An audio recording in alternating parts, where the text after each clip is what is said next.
tristesse. C'est donc aux parents d'être vigilants. Et comme je vous l'annonçais dans nos titres, toute cette semaine, notre collègue Grégory Arcapati est sur le terrain pour montrer le travail d'une institution dieuppoise, l'association du foyer du Ken. Ça commence tout de suite par la découverte d'une jungle urbaine.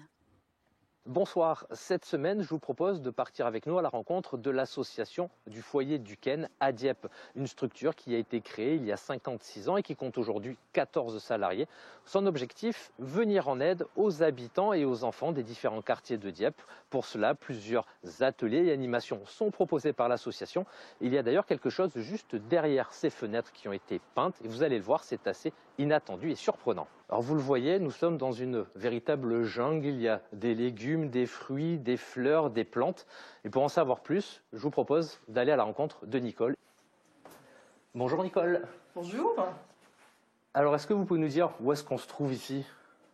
Bienvenue dans la jungle urbaine et populaire de la ferme des Hospices. C'est le fruit d'un constat lors du premier confinement où lors de nos différents temps de travail de rue, on a pu échanger avec les habitants qui étaient confinés. Et de ces échanges sont nées des respirations, c'est-à-dire des sorties qu'on a pu faire avec les familles et les jeunes. Puis est né ce projet de jungle en co-construction avec les habitants. Il y a eu du travail de plantation, de semis, etc. Mais il y a eu aussi un gros travail au niveau de la fabrication de la pergola, des bacs potagers, etc. Donc ils viennent toujours parce qu'il y a aussi des échanges, des trocs au niveau des graines, au niveau des boutures, etc. Merci pour ces informations. On a un petit peu voyagé grâce à vous en venant dans cette jungle urbaine. Nous, on se retrouve demain dans la structure qui s'appelle la Marelle. Et vous allez voir, c'est un lieu qui accueille des parents et leurs enfants.